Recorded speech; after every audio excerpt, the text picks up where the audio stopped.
It's been around for a really long time, but it's becoming increasingly popular, and more people want to know, how does a past life regression work? So a past life regression happens when you still your mind, quiet your mind. So that part of you that's like, this is really weird. Did I forget to feed the cat this morning? Who is this lady?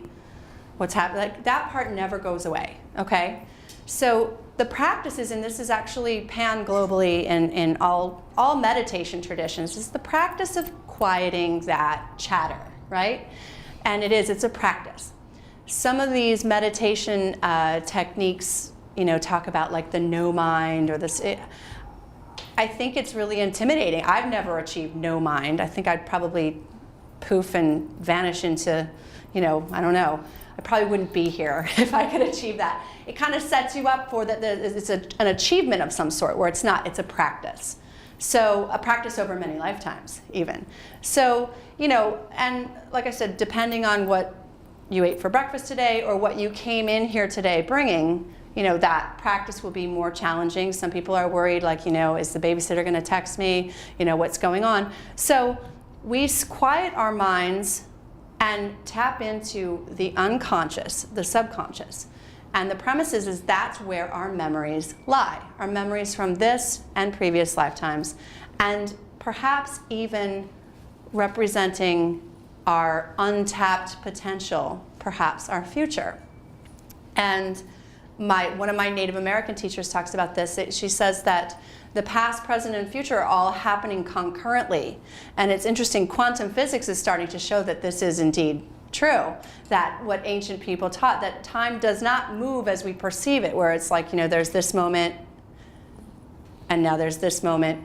Those moments actually all happened at once. So in this unconscious part of ourselves, which I believe is that part of us that we call the soul, the eternal part of us, is containing all of this DNA of our past and our present and our future.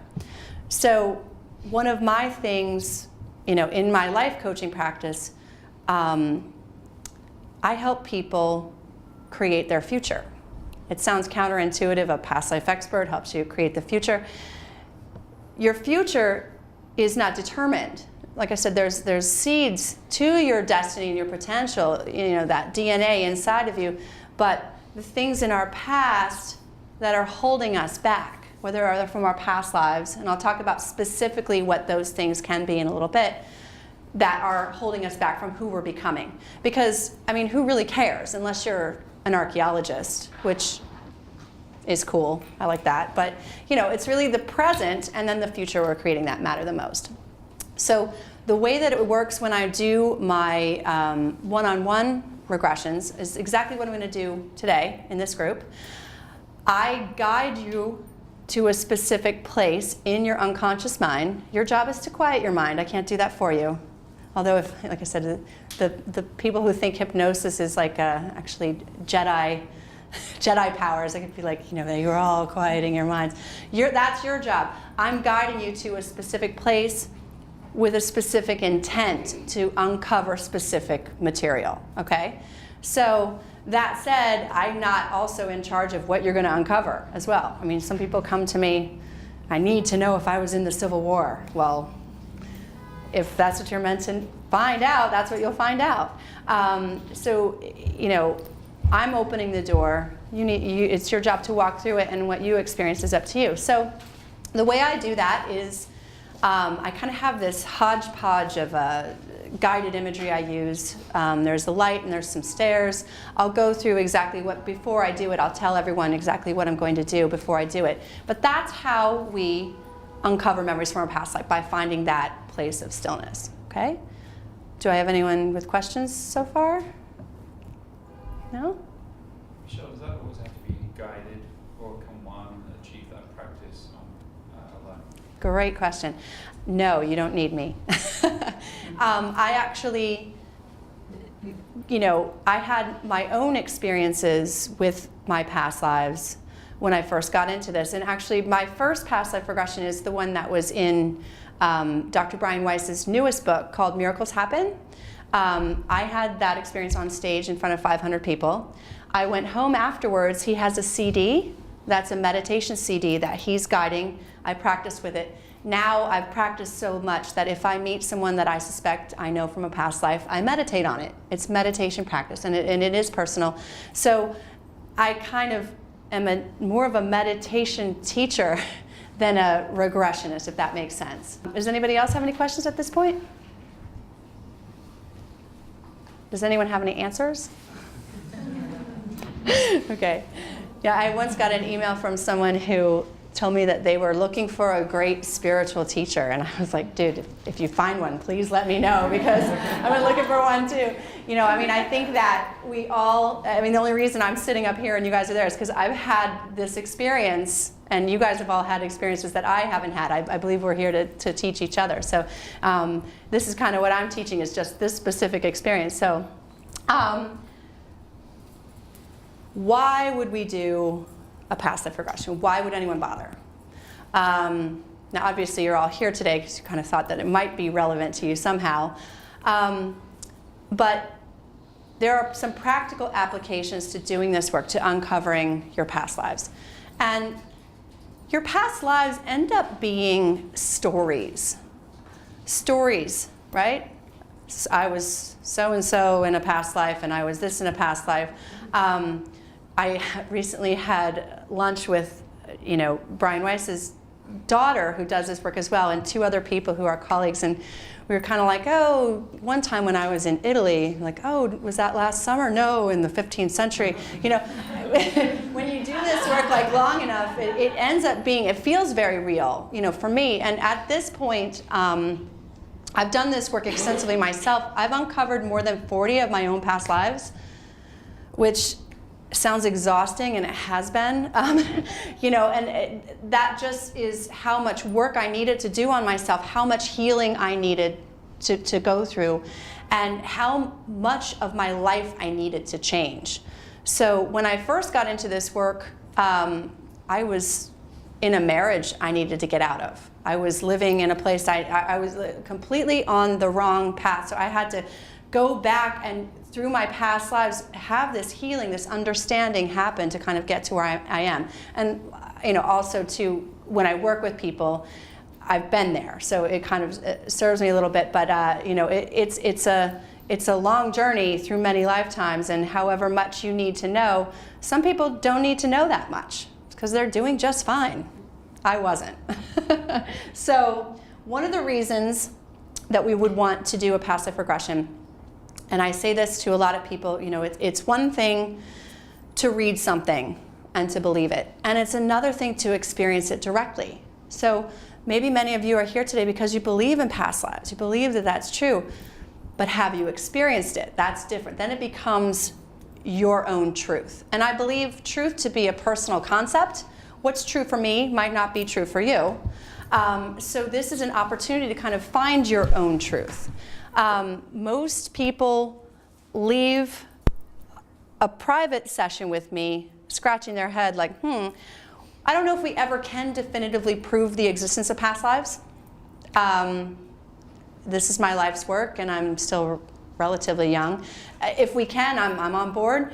I don't know if we can. They leave kind of going, that was really, kind of strange. But yet, everyone leaves knowing what it meant in their life right now. So perhaps, you remembered being a pirate in a past life. And you're kind of like, I really love the Pirates of the Caribbean. I go to the Bahamas, and I've been into that museum, the pirate ship, that's the museum, which my 7-year-old son loves. That might make sense to you on a certain level. It's one thing to kind of believe that you were a pirate in a past life, or go to a psychic and a psychic tells you that. And it's another thing to experience it directly. So to smell the sea air, to feel, the swaying of the boat. This is a multi-sensory experience. Some people have physical sensation, hot, cold. Certainly, though, the emotion, what it felt like to be that pirate, So that's kind of one thing to discover your own truth, I think, is a really important part of it. And a lot of people come in, with something specific in mind that they want to uncover, and that's kind of the side effect. They're like, wow, it deepens your your belief. So then there's also an understanding that happens. Like I said, on a surface level, okay, maybe you like Indian food or you hate sushi, understanding why we do things. And this kind of is a segment too that could also be its own whole workshop of the power of the unconscious mind, how the unconscious mind rules our lives. They say that we use 10% of our brains. I've heard 12. I don't know how much, but that is a whole lot of space that we're not using that actually rules most of our behavior.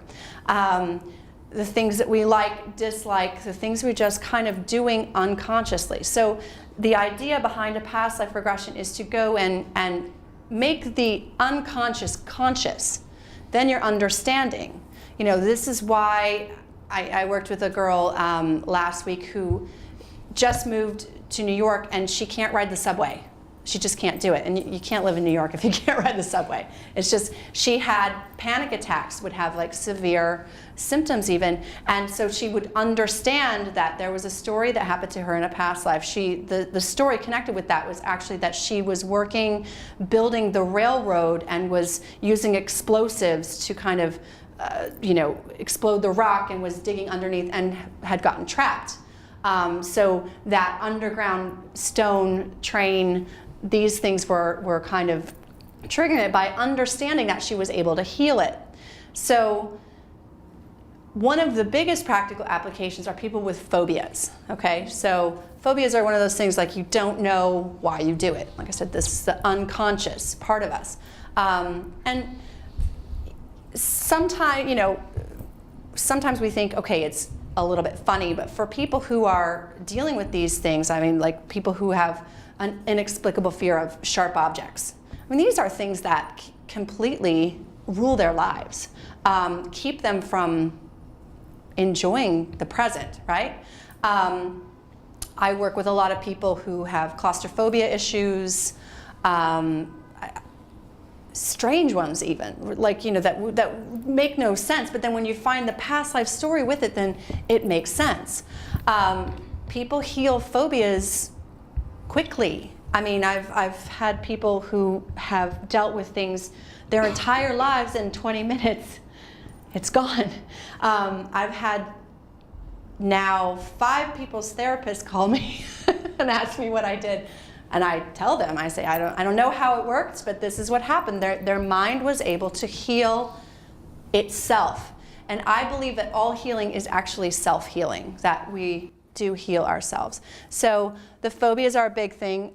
Emotional issues, we all have them, right? I mean, it's part of being human.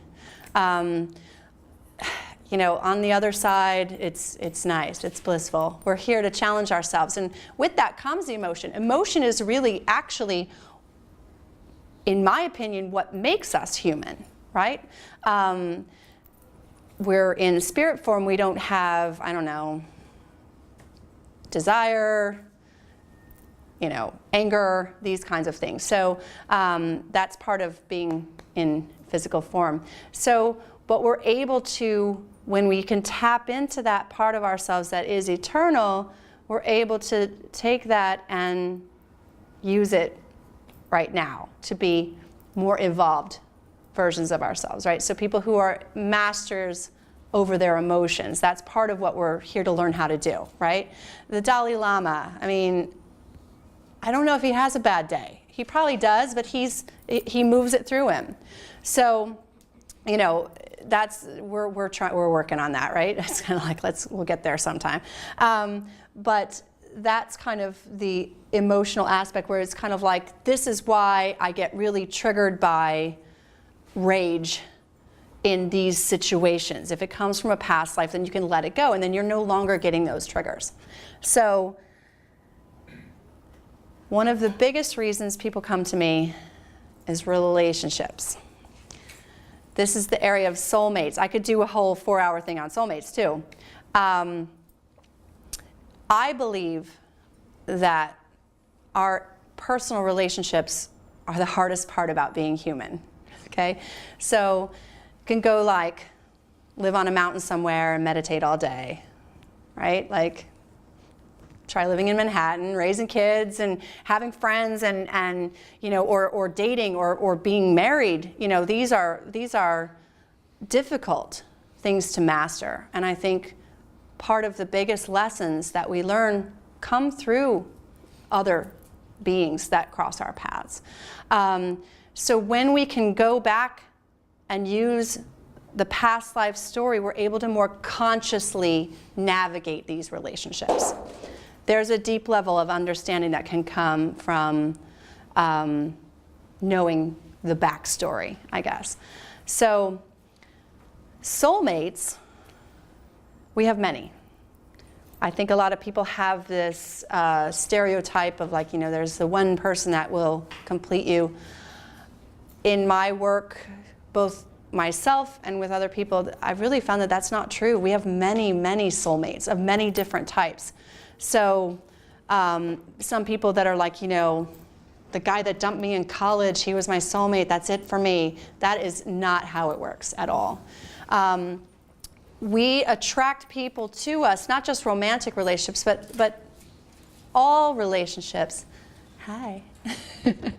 You know, of different types, parents, siblings, friends.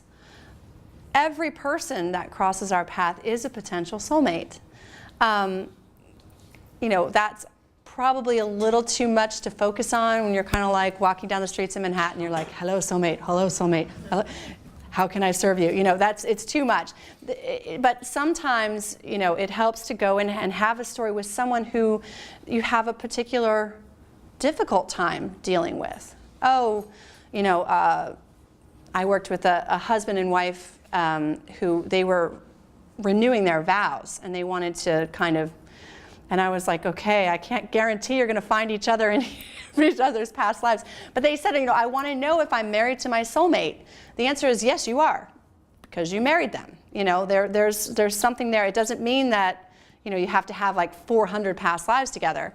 But their issue that they were working out was one of them had gone to war and never come back, and the other one had thought that they were abandoned. So they had all these like kind of weird codependency things that they knew didn't belong to them. They were like, we're much more grounded than this, but for whatever reason, when he goes to work, I feel so insecure. He's not going to come home. He's going to leave me. You know, they were kind of able to unravel that contract, that agreement between them through doing this work. So, you know, there's also the good soulmates, these people that kind of come along to help us, to support us, to love us, and to show us what love looks like in physical form. We're here to experience love. We're here to give, but also to receive love as well. So sometimes we just meet that soulmate where you're like, okay, I can just relax. Sometimes they're romantic, sometimes they're not. You know, I think most of us can track, you know, a certain family member, certain grandparent that was special, you know, a friend that feels like a sibling. These, I call them soul family mates, right? It's kind of, I don't know if I made up that term, I just started using it. It's kind of our soul family, and we do reincarnate together. It's really amazing when people start talking to me about their soulmate stories.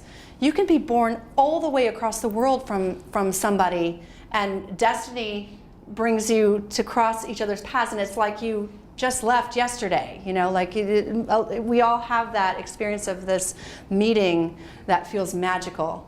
And they're not just romantic. One of my closest friends who actually lives in Seattle, the first time I met her, like we were on this big group, we were on a kind of a triple date.